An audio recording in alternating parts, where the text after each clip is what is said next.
Bom, boa tarde a todos. Sejam muito bem-vindos a mais uma reunião pública da nossa Casa de Jesus.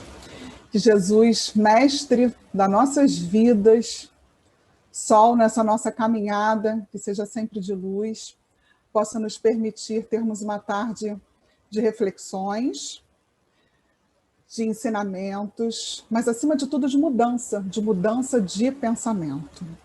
A gente vai continuar hoje estudando uma mensagem desse livro aqui, que é o Jesus e a Atualidade, que é essa capinha meio antiga, alguém pode ter uma capinha mais nova, né? Que é da psicografia do Divaldo Franco e mensagem do Espírito Joana de Ângeles. Bom, quando a gente organiza a reunião pública, a gente que faz parte do grupo da reunião pública escolhe a mensagem. Eu inocentemente escolhi Jesus e responsabilidade, achando que fosse ser uma coisa tranquila, de ler, de refletir, de pensar. Mas eu acho que em alguns momentos o nosso anjo da guarda vai lá e fala assim, escolhe essa. Eu acho que foi isso que aconteceu comigo.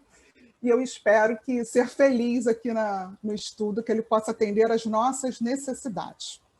Essa semana, conversando com um amigo muito querido, que a doutrina espírita me deu, né? Fez com que nós nos reencontrássemos, ele me disse uma frase que ficou ecoando ao longo da semana na minha mente. Ele disse que nós somos bilhões de Jesus em potencial na Terra. Isso soou para mim como se eu estivesse recebendo um meteoro.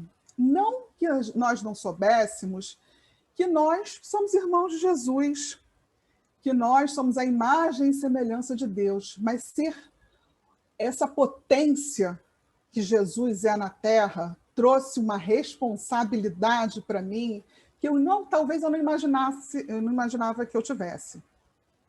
E quando a gente vai falar de potência, a gente busca lá no dicionário para entender exatamente o que é, e vem uma série de explicações matemáticas que eu confesso a você que eu não entendo nenhuma delas desde a fase inicial dos meus estudos. Mas aí a gente descobre que potência é força, é poder e é vigor. Então, quando ele disse para mim que nós fazemos parte desses bilhões de Jesus em potencial, eu fico pensando que eu sou força, que eu sou poder e que eu sou vigor. E aí o Leon Denis, numa das suas obras, o Leon Denis é um filósofo que eu particularmente gosto muito e que tem muitas obras publicadas, mas tem uma delas que caiu meio que na coisa mais popular, digamos assim, que é o problema do ser, do destino e da dor. Nessa obra, lá no finalzinho, o Leon Denis tem um capítulo que ele fala das potencialidades da alma.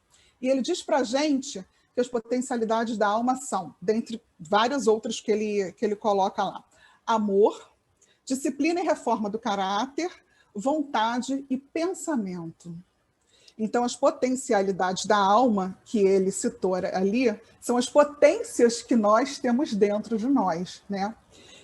E aí, quando a gente vê que alma é o espírito encarnado, Kardec diz para a gente que alma é o espírito encarnado, ele diz que nós, alma, aqui na Terra, temos ali essa potencialidade dentro de nós.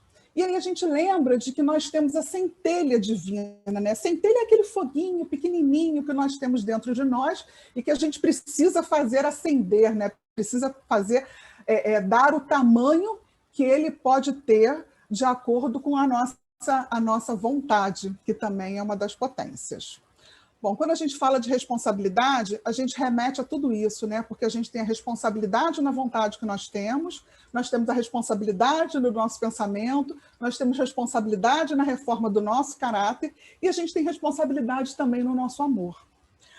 Bom, a responsabilidade geralmente traz um peso absurdo para a gente quando a gente escuta falar. A nossa língua portuguesa faz isso com a gente. Ela é linda, né? Os acadêmicos, né? O pessoal da academia de letras se encanta com tudo isso, mas para a gente, às vezes, traz um peso. E responsabilidade é essa palavra que traz peso para a gente, né? A alegria traz leveza, amor traz leveza, mas responsabilidade parece que a gente já tem o peso do mundo nas nossas costas. Na década de 50, mais ou menos, Maslow, que era um estudioso da administração, ele criou uma pirâmide das necessidades básicas. E essa pirâmide, ela começava, né, de baixo para cima, falando da autorrealização, das necessidades fisiológicas, da necessidade de segurança, das necessidades sociais, de estima e de autorrealização. Se a gente for comparar isso com a gente, enquanto espíritos, na nossa fase, né, quando a gente reencarna, a gente vê que, no primeiro momento, as responsabilidades da criança, quando ela chega para a gente, são aquelas questões ligadas a esse primeiro momento da pirâmide, né? Que são as necessidades fisiológicas. Só que, nesse momento, eu tenho a responsabilidade de atender a criança, porque ela vai se sujar, ela precisa de banho, ela precisa comer, e eu sou responsável por ela nesse momento. A partir do momento que ela vai crescendo, que ela vai se desenvolvendo, que ela vai conquistando um pouco mais de maturidade e de desenvolvimento, nós vamos dando responsabilidades a ela. E se não damos, estamos equivocados no nosso processo educacional. Abrindo um parênteses aqui para a gente falar dessa questão da educação. Porque nós precisamos auxiliar esse espírito para que eles comecem a tomar conta daquilo que lhe cabe. E aí a gente começa a falar, você precisa escovar os dentes, você precisa tomar banho, porque isso eu já ensinei, você já pode trocar a sua roupa sozinho. E a gente vem nesse movimento. Em algumas casas, como na minha especificamente, é necessário falar todos os dias, em todos os momentos, que é necessário fazer todas essas coisas, apesar da criança já ter 10 anos de idade. A de 4 anos, a gente já não faz tanto isso. Por quê? Porque são espíritos diferentes, que têm noções de responsabilidade em relação a isso, muito diferentes. Então, a gente vai vendo que, a partir do momento que a gente vai se desenvolvendo, as coisas vão modificando. E aí a gente chega na fase adulta, quando a gente tem as responsabilidades das nossas rotinas. Sejam elas as nossas rotinas de casa, as nossas rotinas domésticas, as nossas rotinas profissionais, nas relações com os nossos familiares, enfim, no estudo, enfim. Mas nós temos essas responsabilidades. Nesse livro aqui, que se chama Celeiro de Bênçãos, que também é da Joana de Ângeles, e todos os meus livros têm capas muito antigas, a Joana de Ângeles tem um capítulo que fala sobre responsabilidade. E ela define responsabilidade assim: consciência amadurecida ante as tarefas a executar. Consciência amadurecida ante as tarefas a executar. Bom, consciência é a capacidade da gente discernir, da gente separar o certo do errado. Né? E não é bom senso, tá? É bem diferente, porque eu sei muito bem isso porque eu tenho bom senso. Não, não é disso que ela está falando. Ela está falando da capacidade, o significado de consciência, a gente saber diferenciar o certo do errado, discernir. E quando a gente vai buscar o que é discernir, porque eu fui tentando esmiuçar as palavras para poder cada vez mais entender essa questão da responsabilidade, foi muito interessante, porque eu não fui no dicionário físico, eu fui lá no Google, é claro. E aí, quando você coloca lá discernir, aparece todas as religiões do universo falando que é a vontade de Deus. Aí meio que dá uma parada na gente, né? Porque ele diz para a gente que tudo isso está dentro da vontade de Deus. E que, para a gente ter essa consciência amadurecida, eu preciso fazer as vontades de Deus. Ainda citando Joana de Ângeles aqui no Celeiro de Bênçãos, ela diz assim, que a responsabilidade mede a estatura moral do homem. Então, se eu assumo as responsabilidades que eu tenho nessa vida, e aí ela não está falando de ordem...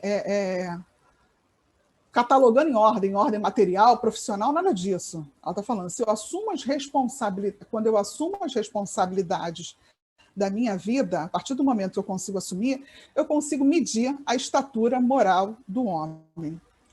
E aí a gente para pensar qual é o tamanho da nossa moral diante dessa fala da Joana de Ângeles.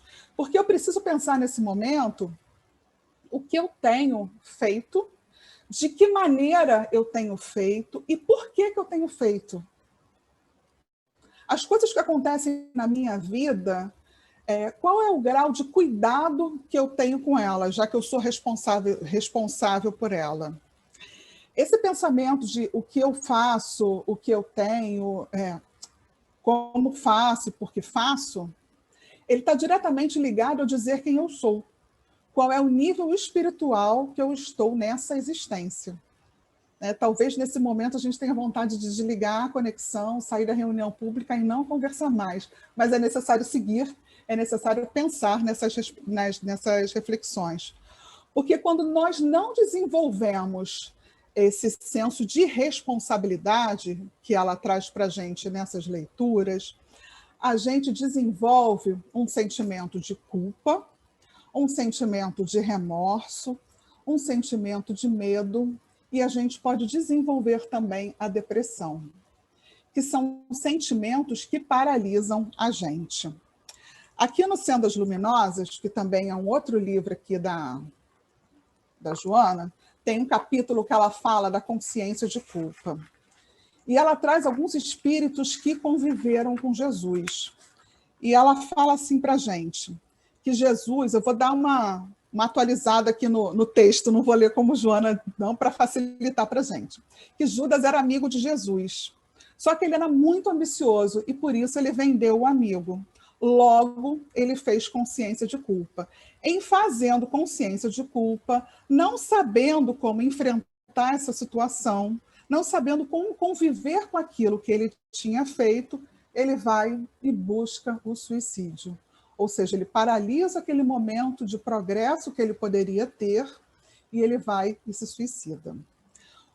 E aí ela dá o exemplo de Pedro, de Zaqueu, de Madalena, fala aqui que Madalena vivia no luxo, que vivia na ilusão, mas quando ela se depara com as responsabilidades que ela tinha, com o que ela poderia ser, o que ela faz? Ela larga tudo aquilo e vai viver em busca de auxiliar as pessoas. A mesma coisa acontece com Joana de Cusa, naquele momento em que ela tem um marido muito difícil, ela tem muitos desafios em relação a esse relacionamento, mas quando ela vai ali, naquele momento, testemunhar Jesus, ela se permite passar por aquele sofrimento, né? Ela é queimada ali e ainda diz para aquele soldado que ela tinha aprendido a amar. Bom, um outro exemplo que é interessante da gente compartilhar aqui é que ela fala de Maria, irmã de Lázaro e de Marta, né? A Maria era aquela que estava sempre muito preocupada com as questões morais, espirituais, e Marta estava muito preocupada com a questão da rotina da casa, né? De manter as coisas limpas, arrumadas, asseadas. E ele fala assim, fascinada pela palavra e convivência de Jesus, Maria estava sempre ao lado de Jesus, enquanto Marta trocando as coisas terrenas pelas coisas celestiais, não correndo o risco de fazer consciência de culpa. Qual é a diferença de Maria e Marta nesse momento? Maria sabe da responsabilidade enquanto espírito imortal que ela tinha, e Marta não. A maturidade de Marta era diferente. Ela não conseguia entender a responsabilidade que ela tinha enquanto espírito imortal e com o contato que ela tinha com esse espírito de luz, né, ao lado dela, que era Jesus. Então, a culpa, o medo, o remorso, a depressão são sentimentos que fazem o quê? Eles paralisam a gente. Fazem com que a gente fique ali parado diante da possibilidade de renovação. Ao contrário da responsabilidade. A responsabilidade é um sentimento que nos liberta, que faz com que nós possamos sair daquele estágio em que nós nos encontramos e ir adiante. Marco Prisco, que é pouquíssimo conhecido, que também tem umas psicografias pela Joana de Anjos, pelo Divaldo, tem um capítulo que se chama Consciência e Responsabilidade, que ele trouxe uma reflexão que eu achei bem interessante, que ele diz assim, dizem os poetas que se você encontrar um escravo dormindo, não o desperte, talvez ele esteja sonhando com a liberdade. Afirmamos, porém, que é necessário acordá-lo para a lição libertadora. Eu achei isso aqui fantástico. E aí fiz várias conexões. Fiz conexões, inclusive, com a música popular brasileira, né? Quando os mineiros dizem para a gente que os sonhos não envelhecem. Porque os sonhos são o processo de ação em movimento. E é exatamente isso que o Marco Prisco está dizendo para a gente. Se a gente vê um escravo ali sonhando com a liberdade dele, acorda.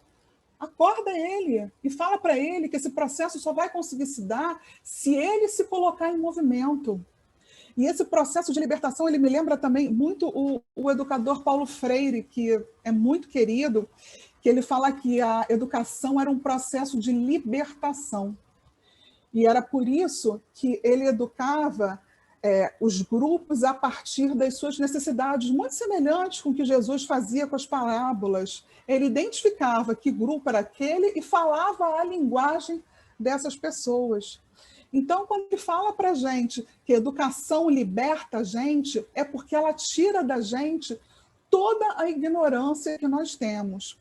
E é importante a gente lembrar que quando a gente fala de educação, a gente não está falando só de educação intelectual, não. É claro que todos esses livros aqui, eles nos libertam porque eles nos trazem reflexões. Eles nos fazem rever o nosso olhar diante daquele pensamento que nós temos. Por isso que é tão importante, os educadores mais estudiosos dizem, para a gente não ler sempre o mesmo autor, para a gente não ouvir sempre o mesmo tipo de música, para a gente não fazer sempre as mesmas coisas do mesmo jeito, para que a gente possa fazer outras conexões, para que a gente possa ter outra escuta, né? Esse é um termo muito usado na educação, escutar de uma outra maneira aquilo que está sendo dito para a gente.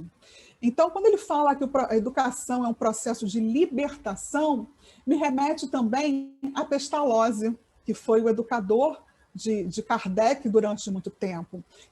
Pestalozzi tinha um método conhecido muito por todos nós, que ele falava que era necessário a mente, o coração e as mãos. A mente, porque eu preciso ter o contato com todo o conhecimento intelectual, eu preciso buscar as letras, eu preciso saber o que é dito sobre esse assunto, porque alguém sabe mais do que eu. Talvez eu saiba mais do que um assunto, mas você sabe mais sobre outro assunto. Então, eu preciso ouvir aquilo que você se colocou em relação àquele assunto, até para poder refletir.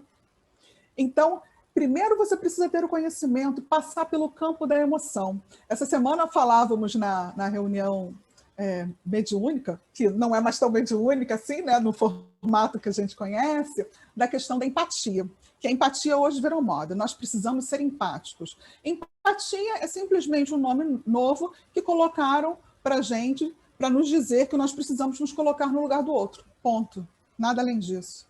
Podem ter definições mais elaboradas, mais bonitas, mas é isso que está dizendo para a gente precisa ser empático com o outro, eu preciso me colocar no lugar do outro. E é isso que acontece quando eu faço a relação do conhecimento com o sentimento. Eu pego aquilo que eu sei, passa pelo campo das minhas emoções, das minhas experiências, da estrada da minha vida de luta, e eu me coloco no lugar do outro. Por que quando chegam para a gente, contam uma história de vida que se aproxima da gente, eu me coloco de uma outra maneira? Eu revejo muitas vezes aquilo que eu vivi, e se eu não resolvi, dá um apertinho no coração. E eu revejo, e se eu resolvi, eu consigo ali ajudar o outro falando alguma coisa, confortando ele de alguma maneira. Porque passou pelo campo do meu raciocínio, do meu sentimento. Muitas vezes, quando os espíritos chegam para a gente na reunião mediúnica, para eles serem atendidos, uns sensibilizam mais do que os outros. Mas o que me sensibilizou não necessariamente é o que vai sensibilizar você, porque as nossas histórias são diferentes. Elas nos unem em alguns momentos, mas nem sempre a nossa estrada vai seguir o mesmo rumo, o mesmo caminho, porque nós somos individualidades. E ainda voltando lá para Paulo Freire diz que ninguém se liberta sozinho, os homens se libertam em comunhão. É muita poesia tudo isso para mim. Quando ele fala de comunhão, eu fui buscar o que era, e comunhão é uma sintonia de sentimentos. Uau! Sintonia de sentimentos é eu estar naquele mesmo espaço que o outro está de emoções, que é uma coisa que a gente não está nesse momento. Nós temos alguns espíritos, talvez da nossa relação, muitos que a gente nem sabe, que a gente nem conhece, mas que estão ali, na mesma vibração com a gente, na mesma sintonia com a gente. E é uma sintonia no meu modo de pensar, no meu modo de agir, no meu modo de sentir, é a minha identificação. Então, quando ele fala que os homens se libertam em comunhão, é porque eles se libertam em grupo. Esse momento que a gente está vivendo agora é um momento de libertação.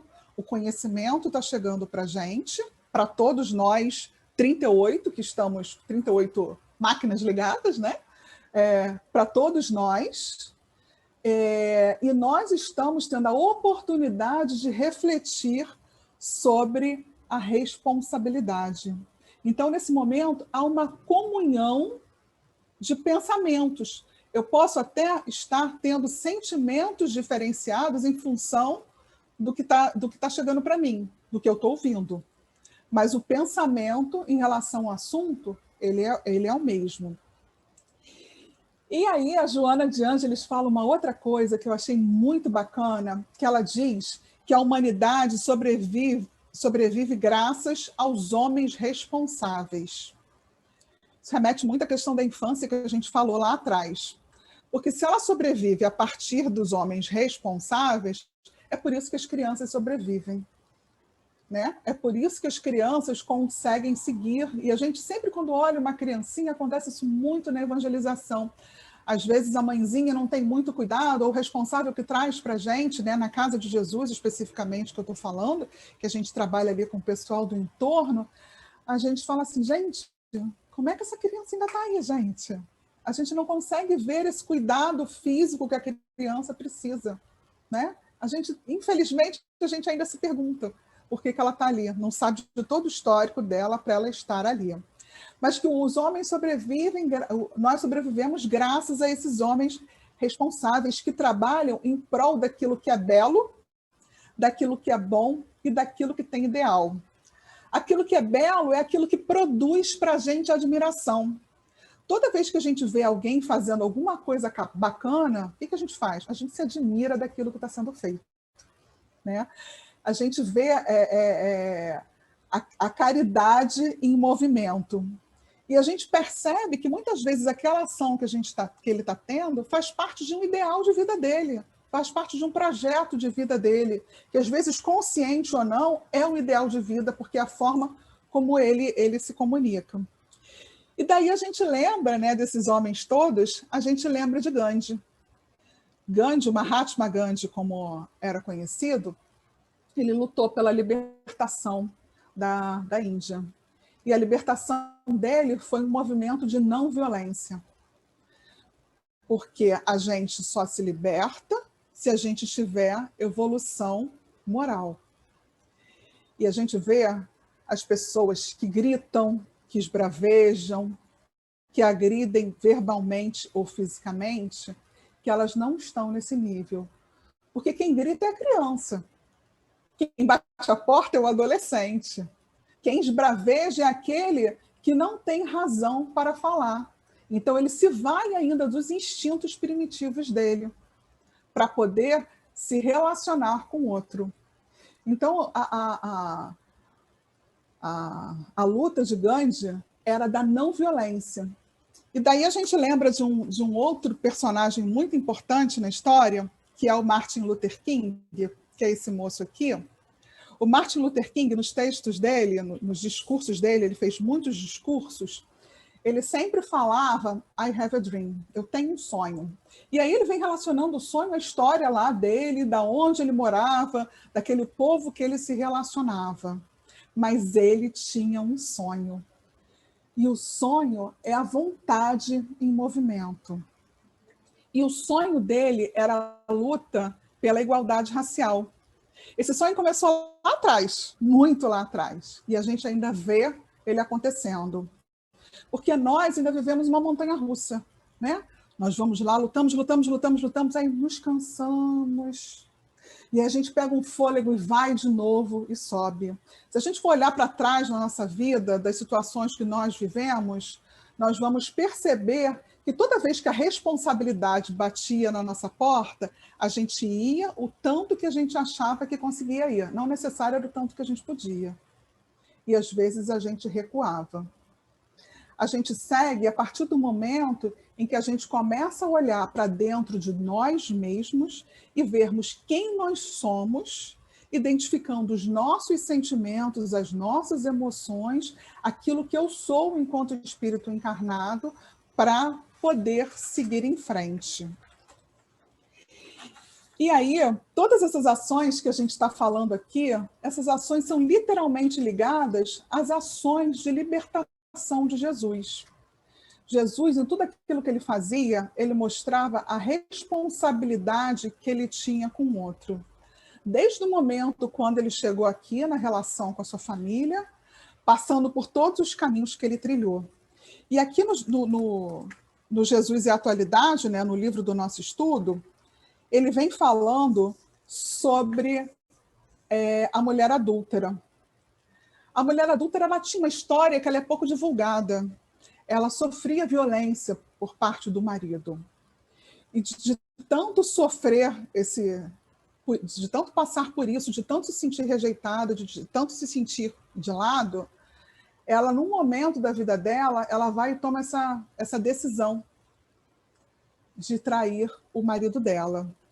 E aí, quando ela passa por aquele instante em que Jesus está ali com ela, o que Jesus pergunta? Quem é que nunca teve pecado aqui? Quem não teve, atire a primeira pedra. E todo mundo vai embora.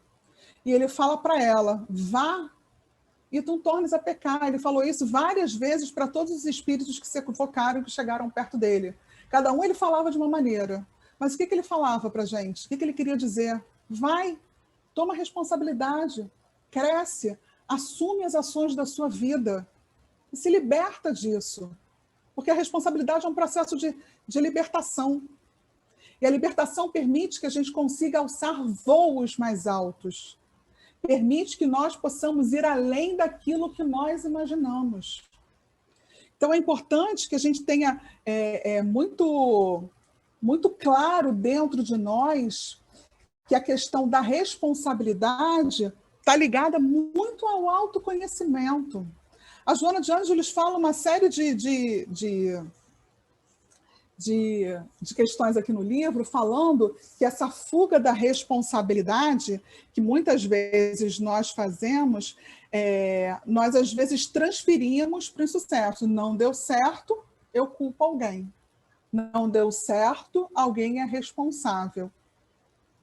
Isso é muito característica do estágio em que a gente ainda se encontra, né? O estágio muito infantil de querer culpar o outro. Quando você vê duas crianças ali tendo um embate, você pergunta de quem é a culpa, automaticamente uma culpa a outra.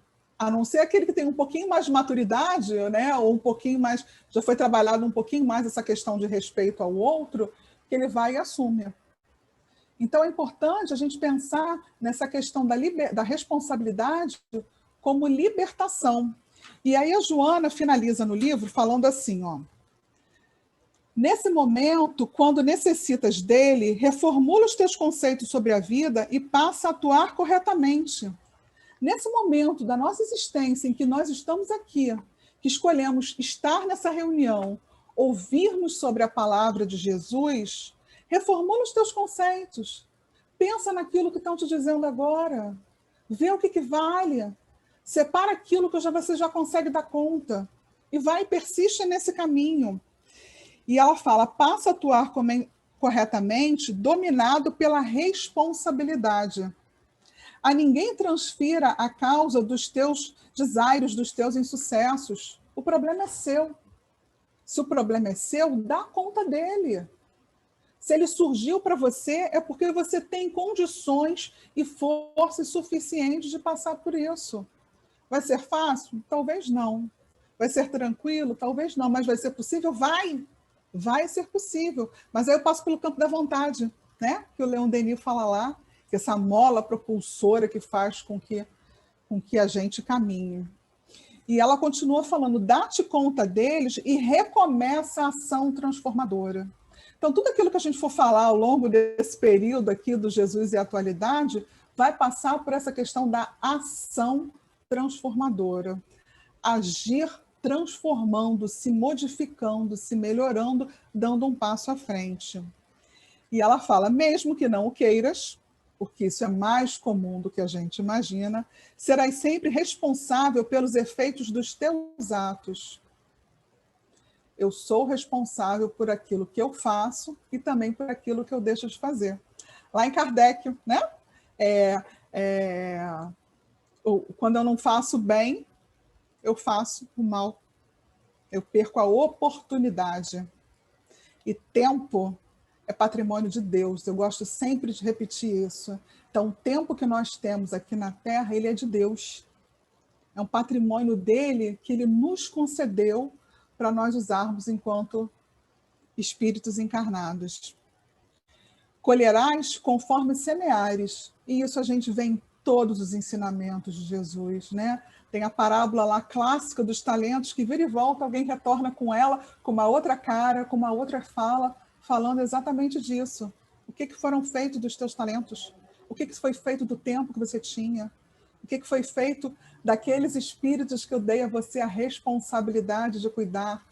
Tem uma lenda chinesa que diz que um mandarim ele foi eleito mandarim e ele precisava de uma roupa nova lá para a posse dele, né? E aí um amigo dele dá o endereço de um alfaiate para ele buscar. E ele vai lá conversar com esse alfaiate, e o alfaiate, a primeira coisa que pergunta para ele não era quanto ele vestia, como é que ele queria, nada disso não. Esse alfaiate pergunta para ele há quanto tempo ele era mandarim. Ele pergunta lá para o alfaiate, né? Para que ele queria saber disso? E aí o alfaiate explica para ele que se ele fosse um mandarim novo, se ele tivesse acabado de ser nomeado mandarim, ele precisava fazer aquela roupa, né, que é aquele manto comprido, um pouco mais comprido na frente. Porque os chefes, quando tomam posse, quando lhe dão poder, quando a gente tem a responsabilidade de dar conta de alguém ou de alguma coisa, a vaidade muitas vezes toma conta e nós levantamos o nariz e levantamos a cabeça. Então ele precisava fazer aquilo um pouco mais comprido, porque senão ia ficar dando diferença. Se ele já tivesse algum tempo na tarefa, ele ia fazer de modo igual. Porque você começa a refletir na responsabilidade que você tem e você já não tem a cabeça tão erguida por conta da vaidade do seu orgulho, você já tem uma postura corporal diferente. Mas, se ele fosse um mandarim que já estivesse ali há mais tempo, queria fazer mais comprido atrás, porque o peso da responsabilidade e da maturidade que dava aquela caminhada de tantas lutas fazia com que atrás ficasse mais curta a roupa e que ele precisava fazer uma coisa diferente. Então, mostra bem para a gente o peso da responsabilidade. Aqui ele dá uma situação específica em relação ao poder profissional, ao poder do dinheiro, né? Uma coisa muito material, mas traz bem claro para a gente essa reflexão da responsabilidade nas nossas vidas. A gente chega na luta lá, né, como se diz popularmente, igual o peito de pombo, né, todo estufado. Quando a gente se depara com a situação que a gente avalia, a gente já vai se posicionando de uma outra maneira. E com o tempo, a partir do momento em que a gente vai se modificando, que a gente vai tomando uma outra postura na nossa vida, em relação àquela situação, a gente já começa a caminhar de uma outra maneira. E aí a Joana termina assim: assume, portanto, o teu compromisso com o mestre e permanecerás saudável interiormente, prosseguindo íntegro nos teus deveres com responsabilidade. Então, o convite do dia de hoje é a gente assumir o nosso compromisso com Jesus. E o nosso compromisso com Jesus é um compromisso com a gente, com aquilo que nós precisamos fazer nessa existência. Então, que a gente possa parar em algum momento da nossa vida e não esperar o dia 30 de dezembro para fazer a avaliação do ano e planejar o ano seguinte, mas que a gente possa fazer sempre isso, até como diz Santo Agostinho, né? Durante a noite, quando ele deitava, ele fazia isso, mas independente do momento, nem que seja nesse momento sábado, no momento que o Assis vai cantar a nossa música e que alguém vai fazer a nossa prece final, que a gente possa fazer essa reflexão.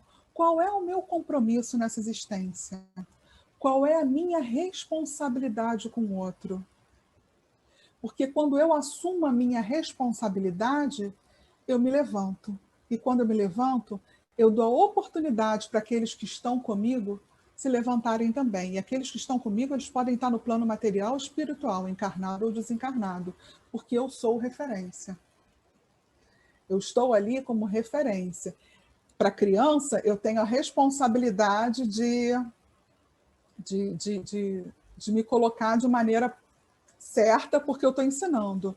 Mas para o outro, eu posso ser uma referência, né? Somos outdoors ambulantes, né? Nesse mundo da comunicação tão presente, nós somos outdoors ambulantes. Então, aquilo que eu visto, aquilo que eu falo, aquilo que eu penso, a maneira como eu ajo, serve de referência para o outro. Talvez eu não tenha ideia disso, mas aquele que estabelece a sintonia comigo, eu passo a ser referência. Então, que nós tenhamos a coragem, como diz o apresentador do Bom Dia Brasil, que eu tanto gosto, a coragem de assumir as nossas responsabilidades e sermos, de fato, aquilo que nós precisamos ser. Que Deus nos abençoe, que Jesus nos envolva em muita luz e que nós nos permitamos receber essa luz que Ele nos envolve.